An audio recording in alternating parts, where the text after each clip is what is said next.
Mis hermanos, es necesario aclarar antes que nada cuál es el mensaje que el Evangelio anuncia. Y esto es muy importante, sobre todo en una época como la nuestra, donde hay tanta confusión con respecto a esto. El Evangelio no es ese tipo de terapia religiosa que pretende ayudar a los demás haciéndolos sentir mejor consigo mismos. De hecho, pudiéramos decir que el verdadero Evangelio pretende hacer todo lo contrario. No es hacernos sentir mejor con nosotros mismos, sino más bien hacernos sentir pecadores y depravados, merecedores del infierno. Tampoco es meramente un mensaje acerca del amor de Dios, aunque el amor de Dios se encuentra en el mismo centro del Evangelio. De hecho, si no fuera por el amor de Dios, no habría ningún Evangelio que predicar. Ahora, limitarnos a decirles a la persona Dios te ama o decirles Dios es amor, eso no solo no puede equipararse con la tarea de predicar el Evangelio, sino que puede distorsionar por completo el mensaje, como veremos en un momento. Tampoco predicamos el Evangelio cuando le decimos a las personas, Jesús quiere ser tu amigo, aunque ciertamente no hay nada más grandioso en este mundo que tener un amigo como Jesús. ¿Qué es entonces el Evangelio? Bueno, es la mejor y más extraordinaria noticia que un ser humano pueda escuchar jamás, pero comienza con la peor y más terrible de todas las noticias. Que todos nosotros nacemos en un estado de rebeldía y de pecado que nos lleva a violar continuamente la ley de Dios desde que nacemos hasta que morimos. Y por lo tanto, nosotros todos somos merecedores de la justa, perfecta e infinita ira de Dios. De hecho, cuando el apóstol Pablo comienza su exposición del Evangelio en Romanos capítulo 1, versículo 18, cuando él quiere explicar por qué es necesario el Evangelio, el apóstol Pablo no comienza diciendo Dios te ama y tiene un plan maravilloso para ti. Pablo comienza diciendo, tú necesitas el Evangelio porque la ira de Dios se revela desde el cielo contra toda impiedad e injusticia de los hombres que detienen con injusticia la verdad. La ira de Dios es el punto de partida del apóstol Pablo para predicar el Evangelio. La paga del pecado es la muerte, dice el mismo Pablo en Romanos capítulo 6, versículo 23. Ese es el miserable salario que todo hombre recibirá por sus pecados. La paga del pecado, el salario del pecado es la muerte. Y obviamente Pablo no se refiere únicamente a la muerte física. De hecho, ni siquiera eso es lo más importante. Pablo está hablando allí de la separación eterna de Dios en un lugar de condenación. Pero mis hermanos, es ahí precisamente donde entra en juego el mensaje del Evangelio. Porque ese Dios perfectamente santo, ese Dios perfectamente justo que no puede de ninguna manera pasar por alto el pecado, es también un Dios bueno y compasivo. Y para resolver ese gran problema del hombre pecador, sin pasar por alto su justicia, Él envió a alguien de valor infinito para que pagara nuestra deuda, sufriendo en nuestro lugar el castigo que todos merecíamos por nuestros pecados. Así que fue por eso que Cristo se hizo hombre. La segunda persona de la Trinidad tomó para sí una naturaleza humana semejante en todo a la nuestra, pero sin pecado. Él cumplió la ley de Dios a la perfección, desde la cuna hasta la tumba. Y luego murió en una cruz, siendo inocente, para que pecadores culpables pudiéramos ser absueltos en el tribunal de Dios. Y todos sabemos por las Escrituras que 3 días más tarde Dios testificó que su justicia quedó plenamente satisfecha. ¿Cómo? Resucitando a Cristo de entre los muertos. La resurrección es el sello de aprobación de Dios. De manera, mis hermanos, que ninguna de nuestras transgresiones quedaron impunes. O sea, no fue que Dios proclamó una amnistía universal. No, Dios no puede hacer eso. Ninguno de nuestros pecados quedaron impunes, porque Dios los castigó en su Hijo. Dios castigó por cada uno de nuestros pecados, castigó a su Hijo en la cruz del Calvario. Y es sobre la base de esa obra de redención que ahora el Evangelio anuncia que hay salvación en Cristo para todo aquel que se arrepiente, para todo aquel que pone su confianza únicamente en Él. Así que ese es el mensaje que el Evangelio anuncia. Y ese es el mensaje que nosotros debemos comunicar a los pecadores para que puedan ser salvos. Así que yo espero que hasta aquí ustedes puedan ver que este mensaje del Evangelio que nosotros debemos compartir no es algo complicado en sí mismo. Algo que solamente unos cuantos privilegiados con un coeficiente intelectual muy elevado pueden entender y pueden proclamar. No, mis hermanos, lo que el Evangelio anuncia es que el justo murió por los injustos para llevarnos a Dios. Primera de Pedro, capítulo 3, versículo 18. O como dice el apóstol Pablo en el conocidísimo texto de 2 Corintios, capítulo 5, versículo 21, al que no conoció pecado, Cristo, por nosotros o a favor de nosotros, Dios a él lo hizo pecado para que nosotros fuésemos hechos justicia de Dios en él. De manera que el mensaje del Evangelio responde 4 preguntas clave. ¿Quién es Dios? Eso dice Max Stiles en su libro. Sí, estoy citando a Max Stiles en el libro que estamos estudiando, en el 222. ¿Quién es Dios? ¿Por qué estamos en una situación tan desastrosa? ¿Qué hizo Cristo? ¿Y cómo podemos volvernos a Dios? Esas son básicamente las 4 preguntas que el Evangelio responde. De hecho, esa es la gran historia que nosotros encontramos en la Biblia. Una gran historia que podemos dividir en 4 capítulos: creación, caída, redención y restauración. La Biblia es una gran historia con 4 capítulos. Creación, Dios es el creador de todas las cosas. Caída, los hombres escogieron el pecado antes que a Dios, se rebelaron contra Dios. Redención, que hizo Dios en Cristo para resolver el problema. Restauración, que va a hacer Dios al final de los tiempos, o consumación. A la luz de esta definición que hemos dado del Evangelio, ahora podemos avanzar hacia la próxima pregunta. ¿Qué es entonces evangelizar? Si esto es el Evangelio, ¿qué es entonces evangelizar?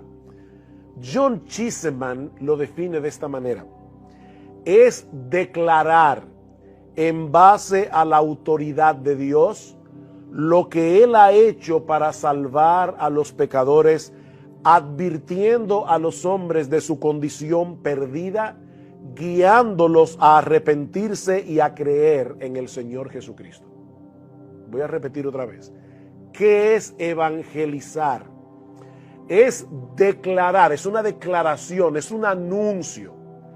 Es declarar en base a la autoridad de Dios, obviamente revelada en su palabra, lo que Él ha hecho para salvar a los pecadores, la muerte de Cristo en la cruz del Calvario, su vida perfecta, advirtiendo a los hombres de su condición perdida, porque los sanos no tienen necesidad de médico, ¿verdad?, sino los enfermos, guiándolos a arrepentirse y a creer en el Señor Jesucristo. Por eso es que es tan importante que nosotros compartamos con el pecador la ley de Dios, porque la ley de Dios es lo que Él usa para darnos convicción de pecado, y sin esa convicción de pecado, el pecador no va a entender la necesidad que él tiene de la salvación provista por Dios.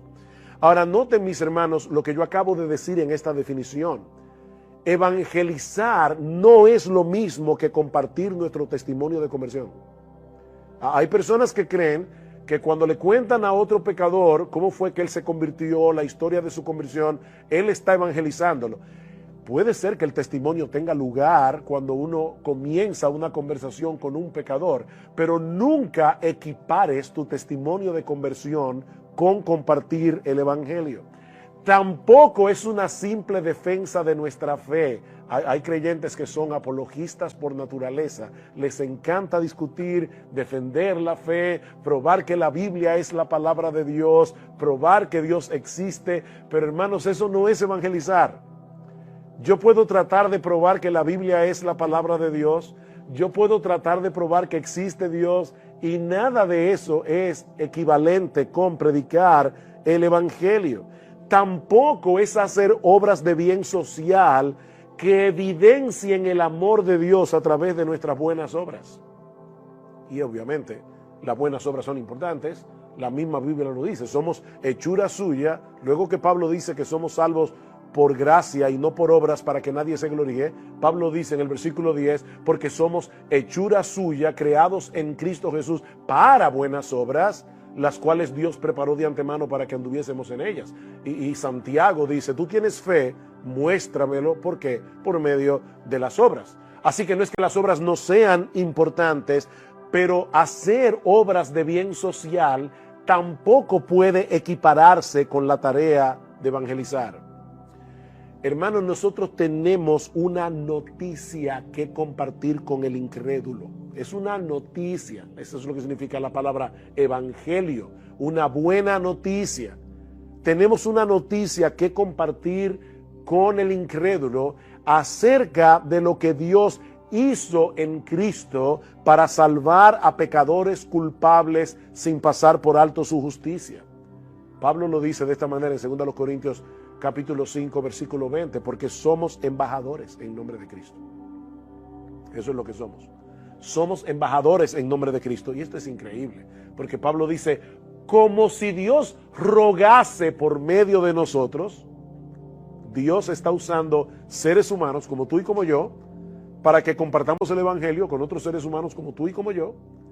Os rogamos en nombre de Cristo, reconciliados con Dios. Y ahí es que Pablo añade al que no conoció pecado, por nosotros Dios a él lo hizo pecado, para que nosotros fuésemos hechos justicia de Dios en él. Así que evangelizar no es otra cosa que dar a conocer a los hombres el mensaje de reconciliación revelado en las Escrituras.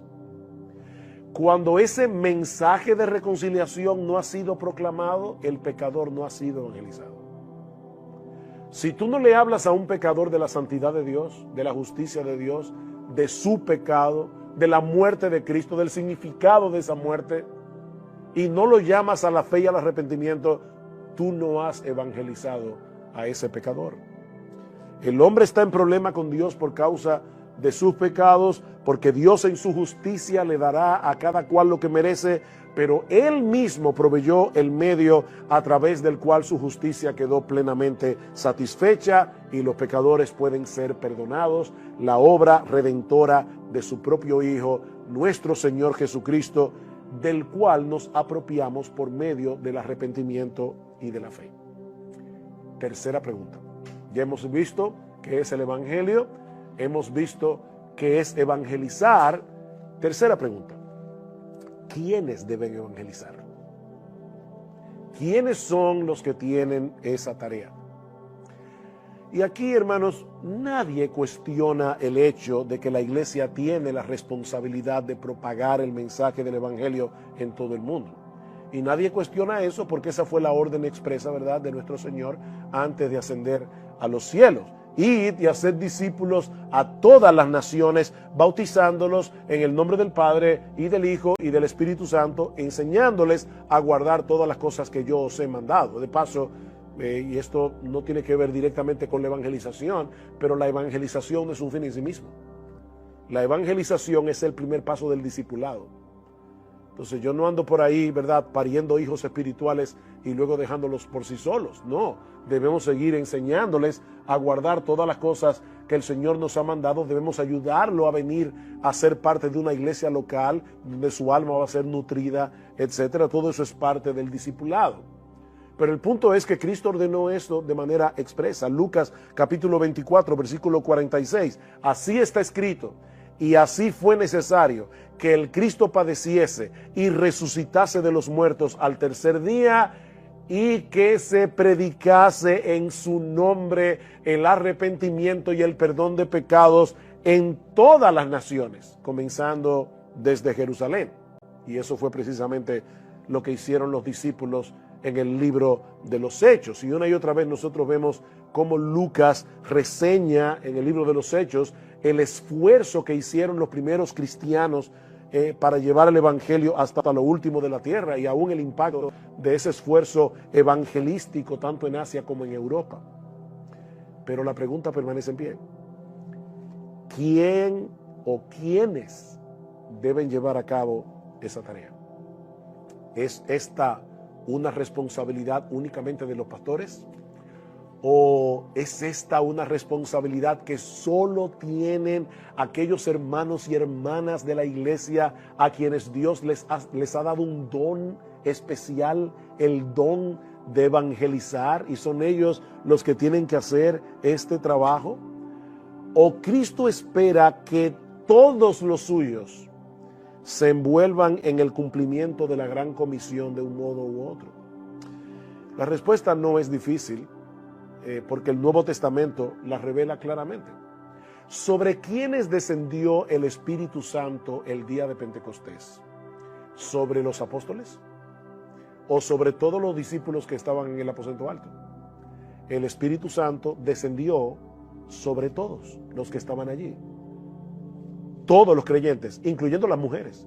Y de hecho Pedro dice, este es el cumplimiento de lo que profetizó Joel, cuando dice: el Espíritu Santo vendrá sobre todos, sobre vuestros hijos y vuestras hijas, y todos profetizarán. Y la idea es que cuando el Espíritu Santo viene, una de las obras que hace el Espíritu Santo en aquel sobre el cual es derramado es dar a conocer la palabra.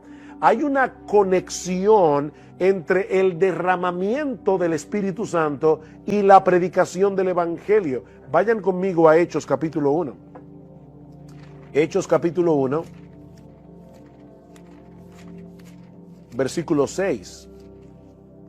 Dice que los discípulos que estaban reunidos en el aposento alto le preguntaban diciendo: Señor, ¿restaurarás en este tiempo el reino a Israel?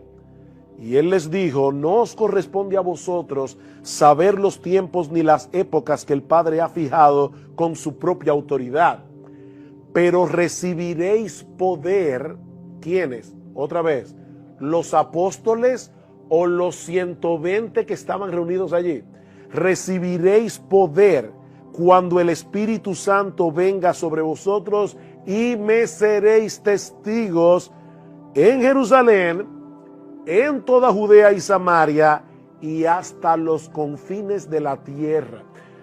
Algo interesante que debemos notar aquí: los apóstoles y la iglesia del primer siglo llegó hasta los confines de la tierra, llevó el evangelio hasta los confines de la tierra. Por supuesto que no.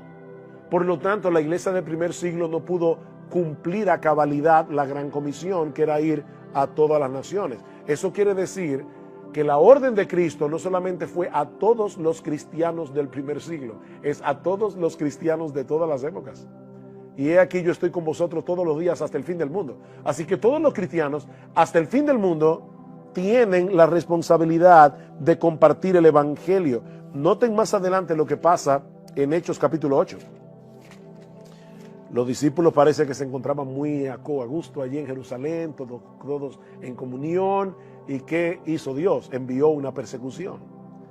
Y dice en el capítulo 8 del libro de los Hechos: y Saulo estaba de completo acuerdo con ellos en su muerte, en la muerte de Esteban.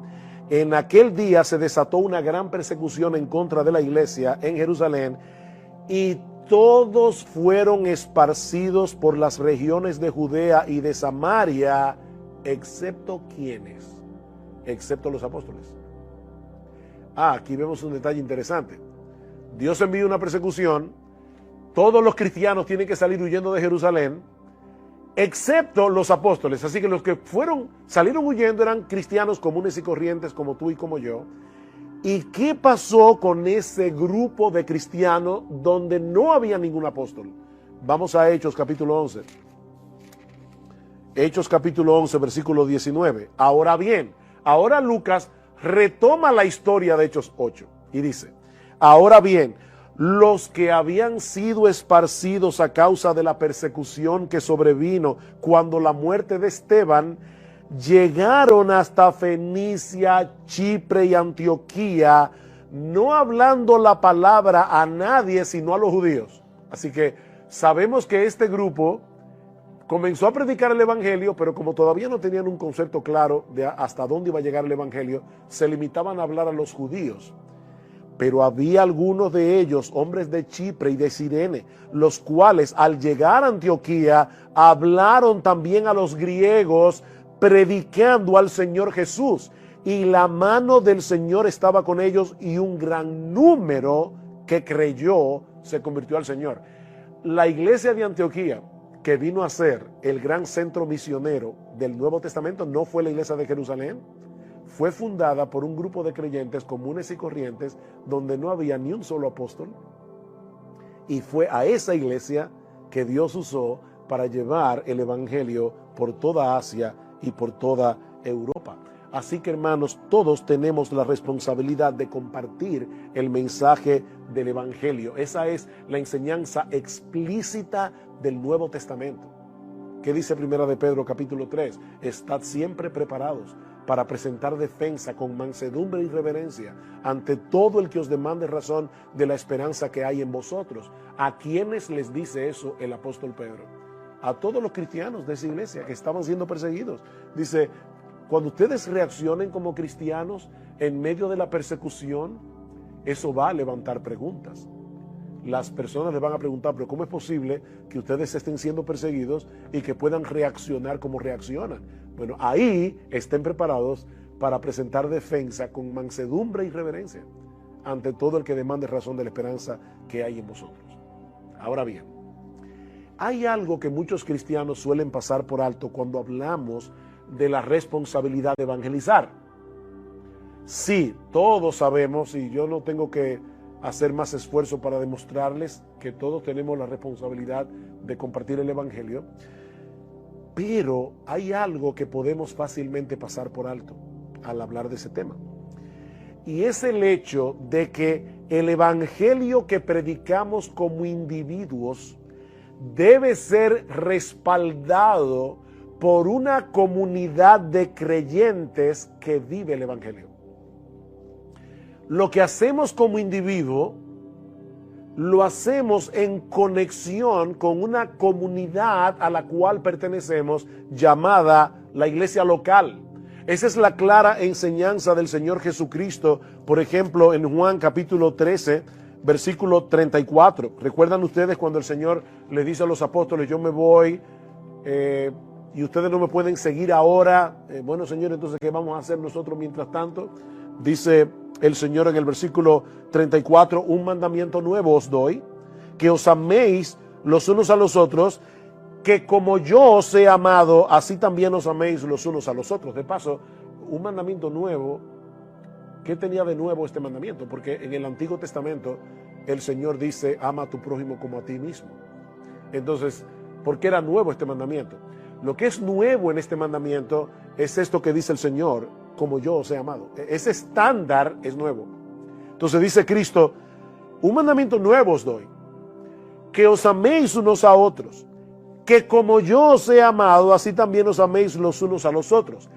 En esto conocerán todos que sois mis discípulos, si tenéis amor los unos por los otros. Así que aquí está la gran apología del cristianismo de parte de la iglesia: el amor que nos tenemos unos a otros.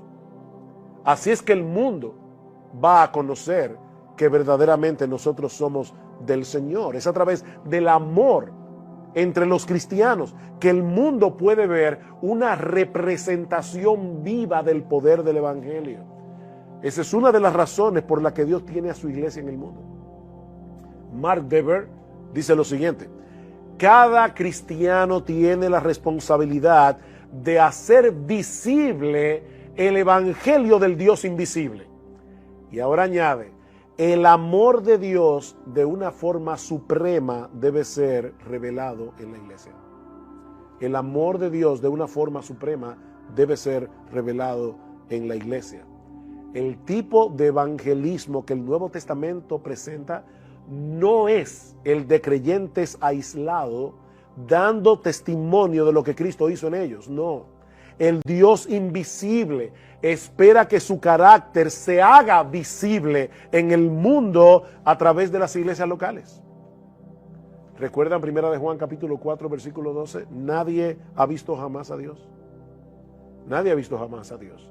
Si nos amamos unos a otros, Dios permanece en nosotros y su amor se ha perfeccionado en nosotros. El amor de Dios se hace visible. Como dice John Stott, explicando este versículo, él dice, el Dios invisible, que una vez se hizo visible en Cristo, ahora se hace visible en los cristianos si nos amamos unos a otros. Esta es una declaración sorprendente, dice John Stott. La iglesia local no puede evangelizar, proclamar el evangelio de amor si ella misma no es una comunidad de amor. Así que debemos proclamar el mensaje del evangelio, pero esa proclamación será eficaz en la misma medida en que nosotros seamos capaces de conectar ese mensaje a los ojos del mundo a través de concretar, ese mensaje a los ojos del mundo a través de la iglesia local, el cuerpo de Cristo. ¿De qué se trata el mensaje del evangelio? De que Dios amó gratuitamente al mundo con un amor tan grande que estuvo dispuesto a pagar él mismo la deuda del pecador. Bueno, si vamos a estar proclamando ese mensaje, es obvio que solo será eficazmente proclamado en un contexto de sanidad y de amor. Cristo vino al mundo porque el pecado no es un juego para Dios. Y no debe serlo para nosotros tampoco. Pero debemos mostrar de formas concretas ese gran amor que hizo posible una redención tan grande. Así que hemos visto ya qué es el evangelio, hemos visto qué es evangelizar, hemos visto quiénes deben evangelizar y en qué contexto. Por eso es que Max Stiles habla de crear en la iglesia una cultura de evangelización. Pero ahora viene la última pregunta: ¿cómo debemos evangelizar? ¿Cómo debemos hacerlo? Y hay varios puntos aquí que quisiera compartir brevemente con ustedes. En primer lugar, y yo sé que esto puede sonar demasiado evidente, debemos orar. Debemos orar. Recuerden lo que hemos dicho muchas veces. Bueno, digo recuerden, no a los estudiantes del 222 que me están viendo por la internet, pero sí los miembros de nuestra iglesia me han oído decir esto más de una vez. Nosotros somos equipos de rescate que salen al mar después de un naufragio para encontrar cadáveres, pero no para darles honrosa sepultura, sino para darles vida. Y para eso, ¿quién es suficiente? Nosotros debemos orar. Algunas personas piensan que si Dios es soberano en la salvación de los pecadores, entonces no tiene caso que oremos. De hecho, si Dios es soberano en la salvación de los pecadores, en la mente de estos hermanos, de estos creyentes, tampoco tiene caso que prediquemos o no prediquemos. Si fueron elegidos, se van a salvar como quiera. No, el razonamiento bíblico es a la inversa. Precisamente porque la salvación está en las manos de Dios y no en las nuestras, nosotros debemos pedirle a Él que bendiga su palabra, trayendo a los pecadores al arrepentimiento. Si yo creyera que la salvación está en la mano del pecador, ¿para qué pedirle a Dios que lo convierta si Dios no puede hacer nada? O sea, ya Dios hizo su parte. Él trajo a su hijo, envió a su hijo, murió en la cruz, y ahora el pecador que se las arregle como pueda. Pero eso no es lo que la Biblia enseña. Dios salva al pecador. Como dice el libro de Jonás, la salvación es de Jehová. La salvación es del Señor. Precisamente por eso yo puedo pedirle a Dios que obre en el corazón de los pecadores. Noten lo que dice Pablo en Romanos capítulo 10, versículo 1. Hermanos, el deseo de mi corazón y mi oración a Dios por ellos, refiriéndose a sus hermanos de raza, los judíos, mi oración por ellos es para su salvación. Lo sorprendente de esta declaración de Pablo es que unos versículos más atrás, en el capítulo 9, versículo 15 al 16, Pablo dice, porque él dice a Moisés, hablando de Dios, tendré misericordia del que yo tenga misericordia y tendré compasión del que yo tenga compasión, así que no depende del que quiere ni del que corre, sino de Dios que tiene misericordia. Pablo acaba de decir en los términos más claros posibles que Dios es soberano en la salvación. Sin embargo, él dice, pero yo le oro a Dios que salve a los pecadores. Porque, hermanos, Dios no solo eligió a los que se van a salvar, Dios también eligió los medios a través de los cuales serán salvados: la oración y la predicación de la palabra. La oración y la predicación de la palabra. Agradó a Dios salvar a los creyentes por la locura de la predicación. Es por eso que Pablo dice en 2 Timoteo capítulo 2 versículo 10, él dice, yo todo lo soporto por amor a los escogidos, para que ellos también obtengan la salvación que es en Cristo Jesús con gloria eterna. Pablo creía en la elección, pero dice, yo todo lo soporto en mi viaje misioneros, para que los salvos, los perdidos, puedan escuchar el evangelio, porque es a través de escuchar el evangelio que ellos serán salvos. Mis hermanos, Dios no nos pide que desentrañemos el misterio entre la soberanía de Dios y la responsabilidad humana. Él nos pide que lo obedezcamos. Entonces, Él nos dice en su palabra, yo soy el que salvo, pero ustedes son los que predican, ustedes son los que oran. Así que oren y prediquen. Debemos orar, hermanos, al predicar el evangelio, debemos hacerlo en oración. Y gracias al Señor que Él nos ha dado la capacidad de ser ¿cómo diríamos eso en español? Multifacéticos. O sea, nosotros podemos estar hablando con el pecador y al mismo tiempo diciendo, Señor, ayúdame, dame luz. O a veces el pecador está hablando, te está preguntando algo y usted está diciendo, Señor, ayúdame, dame luz, dame gracia, obra en su corazón. Debemos orar antes de predicar el evangelio a un inconverso, debemos orar mientras predicamos el evangelio, debemos orar después que le predicamos. Debemos evangelizar en oración. 2, otro también demasiado obvio, debemos usar la Biblia. Debemos usar la Biblia. Si bien es necesario que nosotros comuniquemos el mensaje de salvación en nuestras propias palabras, porque evangelizar no es repetir como un loro una cadena de versículos bíblicos, si hay personas que hacen eso. Eso no es evangelizar. Nosotros debemos decir al pecador, ¿verdad?, de nuestras propias palabras, cuál es su condición, qué fue lo que hizo Dios. Nunca olvidemos que la palabra de Dios es viva y eficaz. La palabra de Dios es viva y eficaz y más cortante que toda espada de 2 filos y penetra hasta partir el alma y el espíritu, las coyunturas y los tuétanos, y discierne los pensamientos y las intenciones del corazón. Hebreos 4:12. Dios ha prometido usar su propia palabra para producir lo que Él quiere en el corazón de los hombres. Isaías 55, su palabra no volverá vacía.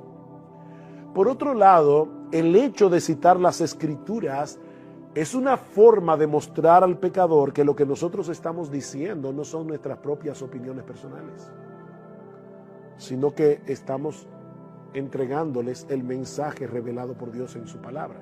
Así que al evangelizar, usen la Biblia. Usen la Biblia. 3. Debemos ser claros al exponer el mensaje del evangelio. Debemos ser claros al exponer el mensaje del evangelio. Es decir, debemos hacer un esfuerzo para hablar de tal manera que las personas puedan entendernos. Uno de los problemas que tenemos los cristianos es que muchas veces nos aislamos tanto del mundo incrédulo que olvidamos cómo es que el mundo incrédulo se comunica. Y muchos de ustedes han oído, ¿verdad?, como el error de hablar cristianés. Nosotros hablamos cristianés y es un lenguaje que el pecador no entiende, porque él vive en otro planeta, espiritualmente hablando. Yo no sé qué pensará un inconverso cuando escucha a 2 cristianos decir, fulano de tal estaba en la iglesia, pero ahora se fue al mundo. Y uno dice, ¿a dónde vivía antes? estaba en el mundo, no era en Marte, no era en la Luna. Entonces nosotros tenemos una clase de expresiones que debemos tener cuidado porque el inconverso no la entiende. En ese sentido debemos tomar en cuenta con quién estamos hablando, porque lo que puede ser claro para ciertas personas puede que no lo sea para otras personas. Por ejemplo, una de las palabras clave del Evangelio es justificación. Somos justificados por la fe sola, dice Pablo en Romanos. Ahora, cuando el inconverso que no habla cristianés escucha la palabra justificación, ¿en qué él piensa? En excusarse. O sea, cuando nosotros decimos, fulano se está justificando, ¿qué es lo que queremos decir? Que él cometió una falta y ahora él está tratando de explicar por qué fue que hizo lo que él hizo. Entonces resulta que tú le estás hablando al inconverso acerca de la justificación por la fe sola, pero él está pensando en otra cosa. ¿Qué debemos hacer? ¿Eliminar la palabra justificación de nuestro evangelismo? No, pero debemos aclarar que cuando la Biblia dice que Dios justifica al pecador, lo que Él quiere decir es que Él nos declara justos cuando depositamos toda nuestra confianza en la persona y la obra de nuestro Señor Jesucristo. Por otra parte, aunque nuestra meta al predicar el Evangelio no es la de ofender a los demás, esa no es la meta. Nunca debemos sacrificar la claridad del Evangelio para no resultar ofensivos. Debemos ser claros, y esto no solamente significa hablar de tal manera que me entiendan, es hablar de tal manera que él entienda su condición. No debemos sacrificar la claridad para no ser ofensivos. Debemos hablar claramente del pecado. Debemos hablar claramente de la impotencia del pecador para salvarse. Debemos hablar claramente del significado de la cruz, de la necesidad de venir a Cristo en arrepentimiento y fe, de la necesidad de creer en Cristo. ¿Qué significa esto? Arrepentirse y creer. De la terrible condenación que le espera a los que rechazan el llamado de Dios. Ese es el ejemplo de evangelismo que nosotros encontramos en el Nuevo Testamento. Vayan conmigo a Hechos capítulo 2, versículo 36. Dice el apóstol Pedro: sepa pues con certeza toda la casa de Israel que a este Jesús, a quien vosotros crucificasteis, Dios le ha hecho Señor y Cristo. O sea, Pedro no dijo, wow, la raza humana ha cometido una falta grave. No, ustedes crucificaron a Jesús. Eso es ser bien claro y bien directo. Y eso es un buen ejemplo de evangelismo. Así que no trates de hacer el evangelio más potable rebajando sus demandas o escondiendo aquellas partes de la verdad que no suelen ser bien recibidas, porque si lo hacemos así, estaremos siendo infieles a la encomienda que Dios nos ha dado de traspasar el mensaje de su palabra. Una cosa más antes de pasar al próximo punto en esta última pregunta. Cuidado con usar terminologías confusas para llamar al pecador al arrepentimiento y a la fe. Por ejemplo, invita a Cristo a venir a tu corazón. Pregunta, ¿y dónde aparece esa frase en el Nuevo Testamento? En ninguna parte. ¿Qué significa invitar a Cristo a venir al corazón? Eso es demasiado abstracto, eso es muy místico. La Biblia dice claramente, arrepiéntete y cree. Ese es el llamado del Evangelio. Es un llamado muy concreto. La Biblia nunca nos llama a invitar a Jesús a venir al corazón, y mucho menos a hacer la famosa oración del pecador. No hay ninguna oración del pecador en el Nuevo Testamento.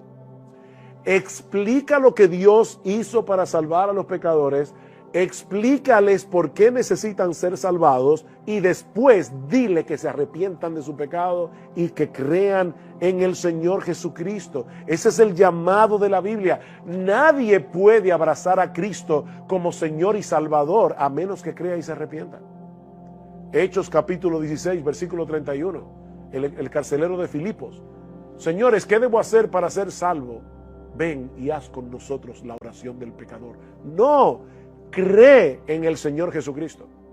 Más adelante en Atenas, ¿qué dice Pablo a los atenienses?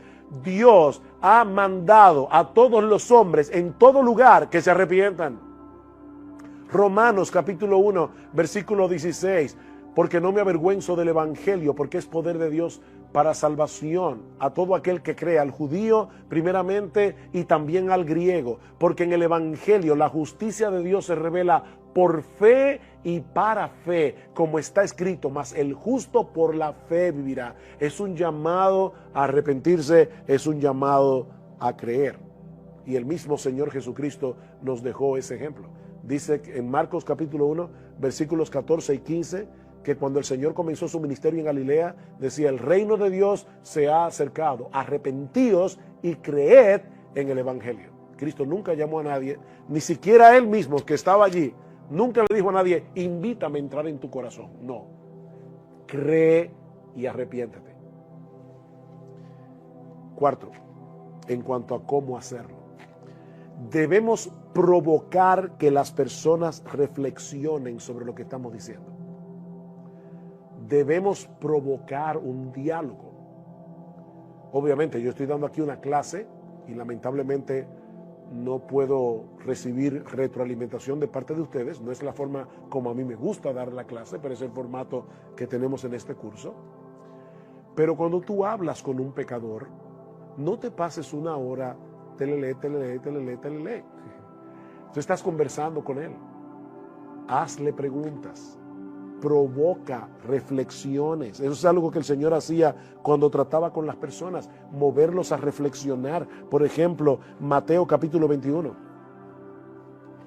Mateo capítulo 21, versículo 32 en adelante, el Señor dice aquí, escuchad esta parábola, dice en el versículo 33. Había una vez un hacendado que plantó una viña, la cercó con un muro. Ustedes conocen la historia y dice después al final de la historia, cuando venga pues el dueño de la viña, ¿qué hará a esos labradores? Y ellos le dijeron, llevará a esos miserables a un fin lamentable y arrendará la viña a otros labradores que le paguen los frutos a su tiempo. Jesús le dijo, ¿nunca leísteis en las Escrituras la piedra que desecharon los constructores esa en piedra angular se ha convertido? Y luego les dice cómo el Señor va a quitar el reino a los judíos para dárselo a los gentiles. Pero ¿qué es lo que hace el Señor? Provocarlos a reflexionar. Más adelante en el versículo 45 dice, al oír sus palabras, los principales sacerdotes y los fariseos comprendieron que hablaba de ellos. O sea, esta historia no quedó en el vacío. Ellos entendieron que la espada se le estaban clavando a ellos mismos en el corazón. Hermanos, recuerden que la mayoría de las personas escucha el evangelio a la defensiva. La mayoría de las personas. Porque no quieren admitir que ellos están mal. El hecho de hacerlos reflexionar es una forma de despertar sus conciencias. Y probablemente el mejor ejemplo bíblico que nosotros tenemos en la historia de las Escrituras es Natán con David. Cuando Natán llega donde David y le dice, déjame contarte una historia. Mira, había un hombre rico que tenía muchísimas ovejas y tú no sabes lo que hizo. Hoy le fue y le quitó a la pobre ovejita que tenía un hombre que no tenía nada más que esa ovejita y se había encariñado con ella para hacer una fiesta con los amigos. ¿Qué tú crees que debemos hacer con ese hombre? Y dice David inmediatamente, es digno de muerte. Hasta que Natán le dijo, tú eres ese hombre. Tú fuiste el que le tomaste la ovejita a Urías Eteo. Despertó su conciencia. Y eso llevó a David al arrepentimiento. Por supuesto, en el caso de David, Natán estaba tratando con un creyente. Pero no debemos olvidar que todos los seres humanos traen consigo de fábrica una conciencia. que les dice que lo malo debe ser castigado y que lo bueno debe ser recompensado. Así que nosotros contamos con un aliado en el corazón de los pecadores cuando compartimos con ellos el mensaje del Evangelio. Eso es algo que está entrelazado en lo más profundo de sus personalidades como seres creados a la imagen de Dios. Así que debemos apelar a sus conciencias haciéndoles preguntas. A veces yo, cuando estoy conversando con alguien del Evangelio, le digo: ¿a ti no te molesta que los malhechores se salgan con la suya? ¿A ti no te molesta que los políticos corruptos hagan y deshagan y nadie les puede poner la mano? Y todo el mundo inmediatamente dice: claro que me molesta. Entonces tú quieres justicia para los demás. ¿Y qué tú crees que van a hacer contigo cuando tú te presentes en el tribunal de Dios? Entonces esas preguntas ayudan al inconverso a decir: no son los políticos los que están en problemas solamente, yo estoy en problemas. Entonces provócalos a reflexionar. Una última sugerencia es que al evangelizar debemos usar la iglesia. Al evangelizar debemos usar la iglesia. Evangelizar no es lo mismo que invitar a una persona a los servicios de adoración en la iglesia, pero es perfectamente apropiado y recomendable que invitemos a las personas a venir a nuestros servicios de adoración. No solo para que se expongan a la predicación de la palabra, sino también para que ellos puedan interactuar con el pueblo de Dios. Y eso probablemente, si la iglesia es una iglesia sana, repito, si la iglesia es una iglesia sana, eso los va a ayudar a vencer algunos prejuicios. Ahora bien, esa no es la única manera en que nosotros podemos usar la iglesia en nuestra labor evangelística. Los incrédulos no solo necesitan escuchar el mensaje del evangelio predicado desde el púlpito, ellos también necesitan observar cómo es que ese evangelio opera en la vida de las personas que lo profesan. Y eso ya lo dijimos antes. Juan capítulo 13 de nuevo, versículos 34 al 35, que os améis unos a otros, así el mundo conocerá que sois mis discípulos. Y luego en Filipenses capítulo 2, versículos 14 y 15, dice el apóstol Pablo: haced todas las cosas sin murmuraciones ni discusiones, para que seáis irreprensibles y sencillos, hijos de Dios sin tacha, en medio de una generación torcida y perversa, en medio de la cual resplandecéis como luminares en el mundo. Ustedes son las luces que el mundo tiene, pero el mundo tiene que verlos.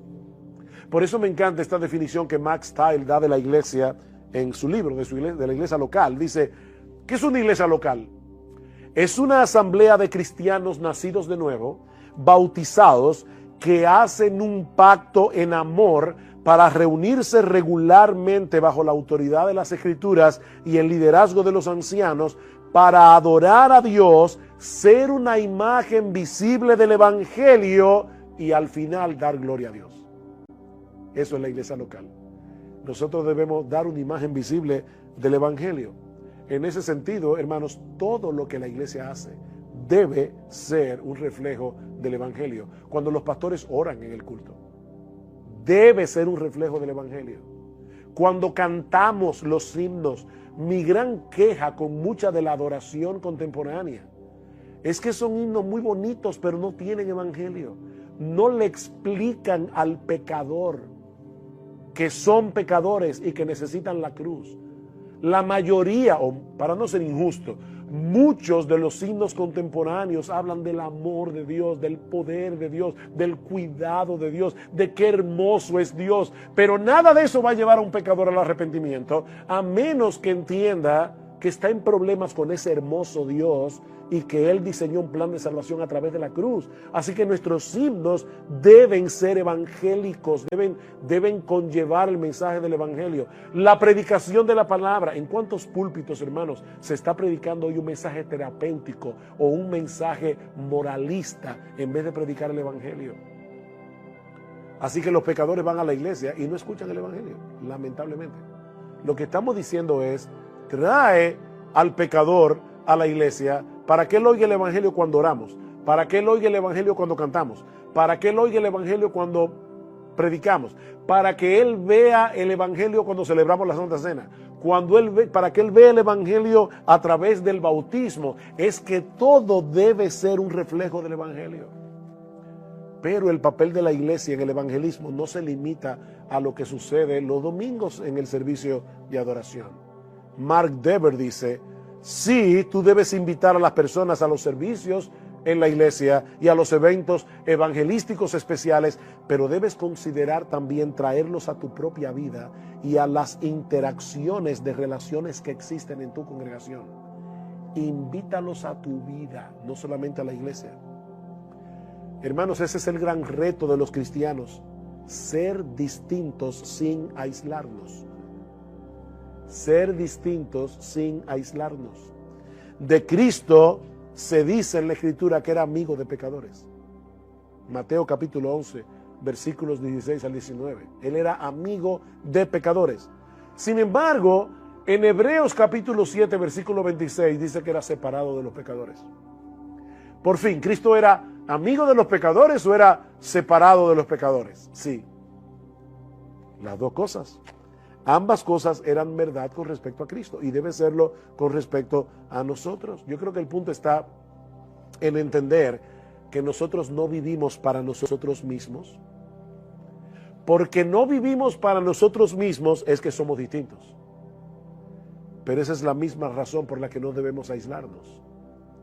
Estoy leyendo un libro escrito por una hermana que antes fue lesbiana y que fue activista feminista, profesora de literatura inglesa en la Universidad Rosaria Butterfield, y ella nos cuenta cómo ella conoció al Señor, una persona súper intelectual, y sin embargo ella nos cuenta cómo en una ocasión ella escribió un artículo en el periódico de su ciudad en contra de los cristianos.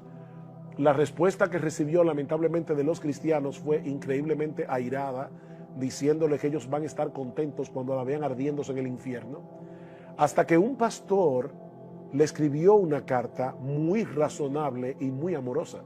Y dice ella: esa fue la única carta que yo respondí. Ese pastor la invitó a su casa a cenar junto con su esposa, y dice, ellos se hicieron mis amigos.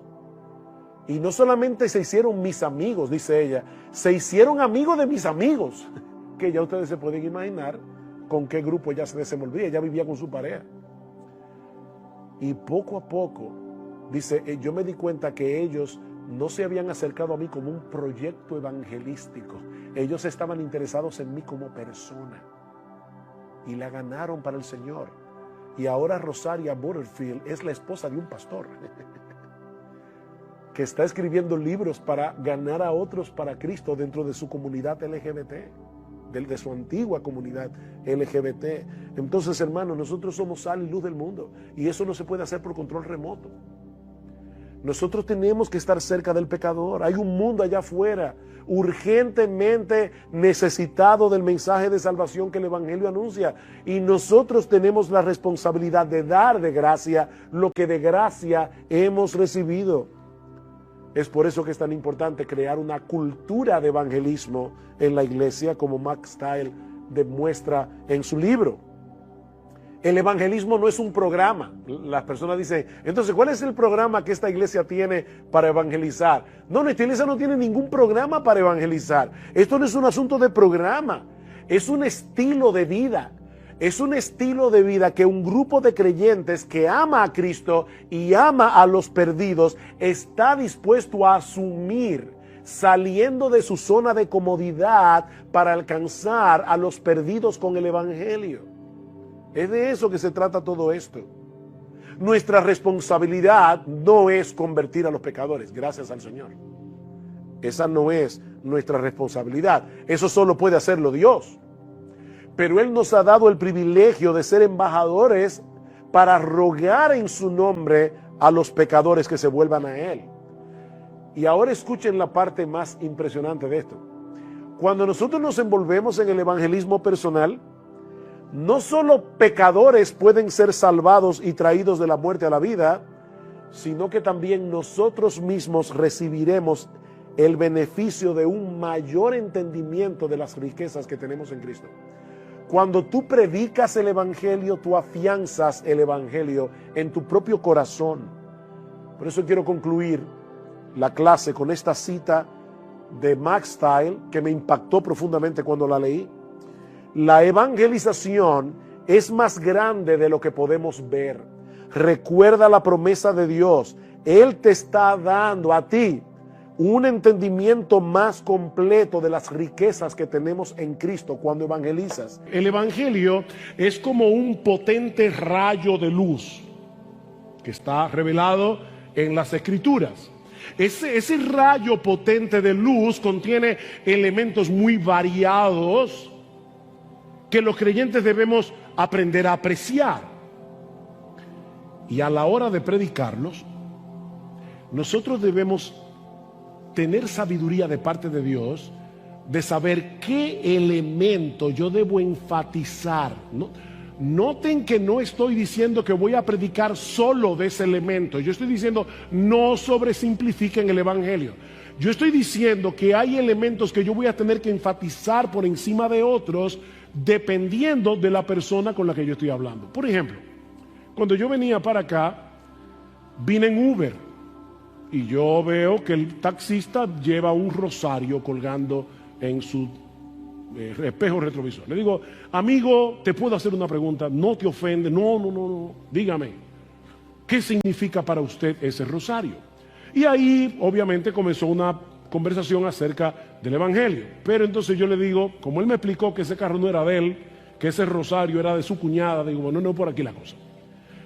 Déjame entonces hacerte otra pregunta. Mira, si tú te murieras hoy, Dios no lo quiera, ¿qué pasaría con tu vida? Yo siempre le digo a los taxistas, mira, decía alguien que en la vida hay solo dos cosas seguras, la muerte y los impuestos. Eso decía Benjamin Franklin. Y en países como los nuestros se puede evadir los impuestos, pero no la muerte. Y en ningún país se puede evadir la muerte. ¿Qué pasaría contigo si te mueres? Yo no tengo ningún problema con eso. Ajá. ¿Y por qué no? Porque yo creo en Dios y yo no he hecho nada malo. Entonces ya yo veo, fíjense, ya él me dio una respuesta que me ayuda a saber cuál es el elemento del evangelio que yo voy a tener que enfatizar. ¿Ven? No es lo mismo, como yo les decía anoche, que estoy tratando con un individuo que está aplastado por el peso de la culpa, que está aplastado por el peso de su pecado, que no puede creer en el amor de Dios. Para él, entonces yo voy a tener que enfatizar otro aspecto del evangelio. Alguien tomaba este rayo potente del evangelio y lo dividía en algunos elementos, y no son todos, yo solamente voy a citar algunos. Por ejemplo, el evangelio nos muestra que el hombre es pecador. Yo le decía, mira mi amigo, el evangelio es una buena noticia que comienza con una mala. Y sin la mala noticia, la buena no tiene sentido. El hombre es pecador, pero Dios resolvió ese problema a través de la muerte de Cristo en la cruz. Él pagó nuestra deuda.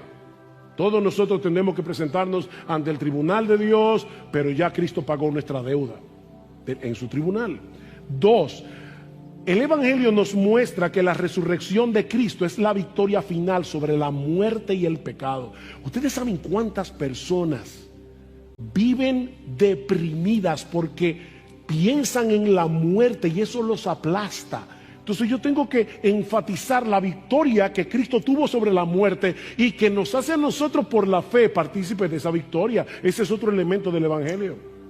El evangelio nos muestra que la obra de Cristo en la cruz resuelve los problemas más profundos de una humanidad caída que está cosechando con creces los resultados de su extravío. Hay inconversos que ven claramente que el mundo está mal, pero no saben cómo resolverlo. Ellos también tienen anhelo de justicia. Ellos también quisieran que las cosas fueran diferentes, pero no saben dónde está la solución. El evangelio, por supuesto, nos muestra en la obra de Cristo en la cruz el sorprendente amor de Dios por un mundo que lo aborrece. Ustedes saben cuántas personas en el mundo se sienten solas, que nadie los ama, que nadie se preocupa por ellos. Por supuesto, eso no quiere decir que ahora yo voy a venir a una de estas personas y le voy a decir, Dios te ama y tiene un plan maravilloso para ti. No, el evangelio es más que eso, pero ya yo sé que yo voy a tener que poner delante, muy delante, el amor de Dios que proveyó tal salvación en Cristo, porque esa persona necesita oír eso.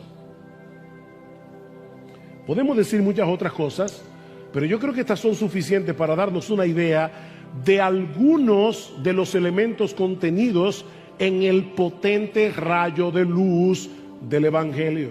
Así que, jóvenes, nosotros debemos tratar de adquirir un entendimiento cada vez mejor del Evangelio, cada vez mejor de los componentes del Evangelio, como también debemos tratar de entender la audiencia a la que le estamos predicando el Evangelio, para usar incluso un lenguaje o un argumento que sea apropiado para la audiencia.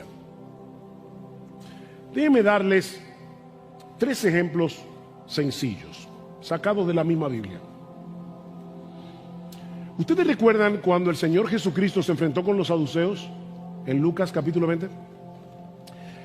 ¿Recuerdan eso? Que ellos le contaron una historia, porque como ellos no creían en la resurrección, ellos le dicen: mira, Señor, nosotros conocemos a una mujer que se casó con un hombre y murió, y ella se casó con el hermano, porque había una ley, el levirato, y murió, y se casó con el otro hermano y murió. La mujer tenía una suerte increíble, y así murieron los 7 hermanos. Y como ellos no creían en la resurrección, le preguntaron a Cristo: cuando resuciten y estén en el cielo, ¿de cuál de los 7 ella va a ser esposa? Oye, parece un problema serio. Entonces el Señor Jesucristo les dice: ustedes yerran ignorando las Escrituras y el poder de Dios. Déjenme hacerles una pregunta. El Señor no dice en su palabra: yo soy el Dios de Abraham, el Dios de Isaac y el Dios de Jacob. Y Él no es Dios de muertos, Él es Dios de vivos. Si Dios hubiera dicho que Él fue el Dios de Abraham, pudiéramos creer que Abraham ya estaba muerto y enterrado y que no iba a resucitar. Pero Él dijo: yo soy el Dios de Abraham. Ahora, déjenme hacerles una pregunta. Y no queremos juzgar al Señor Jesucristo ni a la sabiduría de Jesús, pero ¿no habían mejores textos del Antiguo Testamento para probar la resurrección? En Daniel 12 la resurrección está más clara que el agua. ¿Por qué citar ese texto que se encuentra en Deuteronomio? Por una razón muy sencilla. Los saduceos no creían en todo el Antiguo Testamento. Los saduceos solo creían en los primeros 5 libros de Moisés.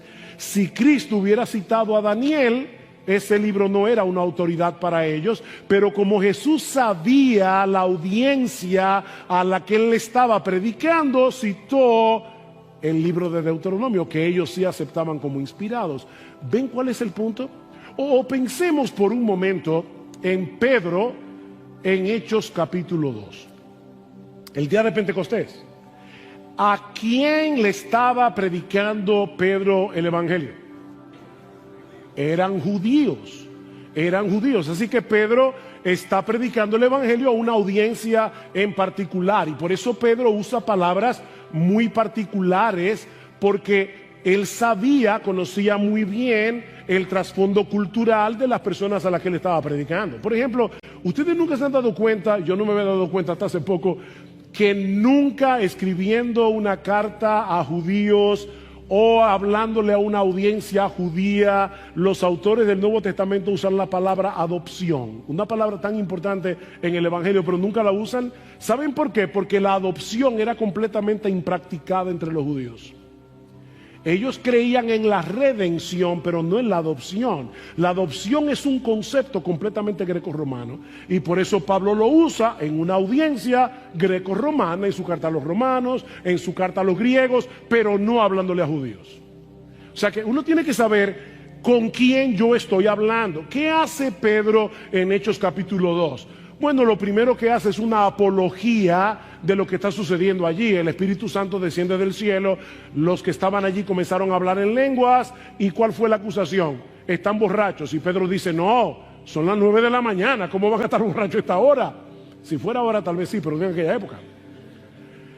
Esto es lo que dijo el profeta Joel. ¿Y por qué Pedro cita al profeta Joel? Bueno, porque eran judíos, porque ellos creían en el Antiguo Testamento, ellos aceptaban esas escrituras como una autoridad.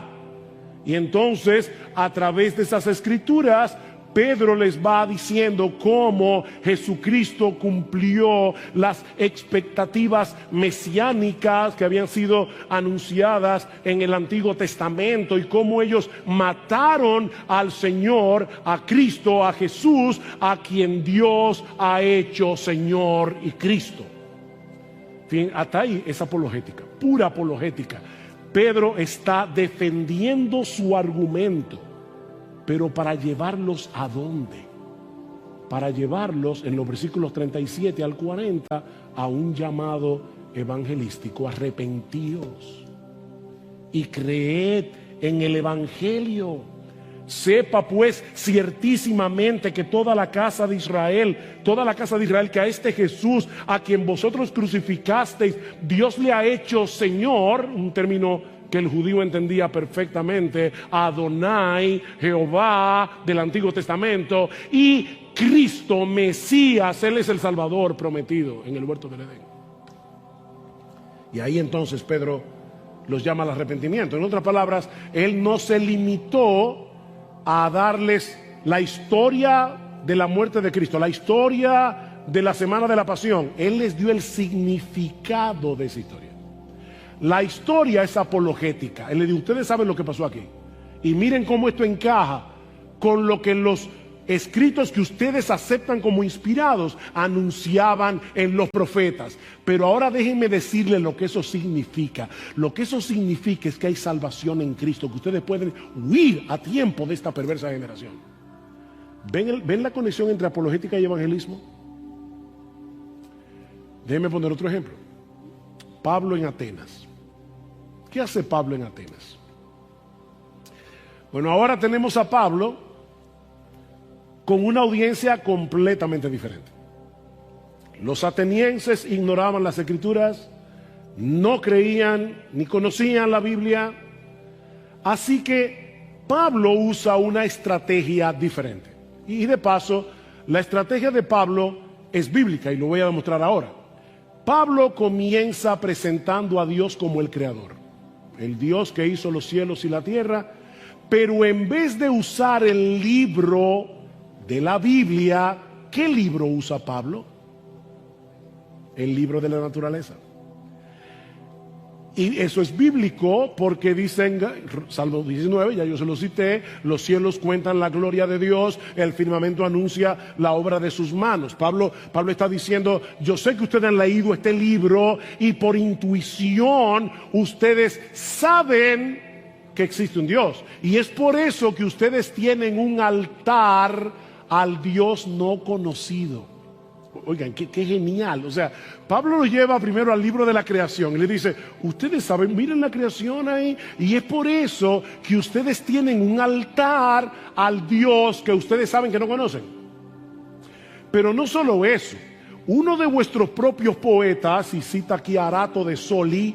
Arato de Soli es un poeta griego ateniense del siglo IV que los atenienses tenían en esa época como un ícono cultural. Eso es como citar hoy, no sé a quién, o sea, una de esos verdugos que la gente dice: wow, o sea, que la gente cree en ellos. Entonces dice: ¿qué dice Arato de Soli?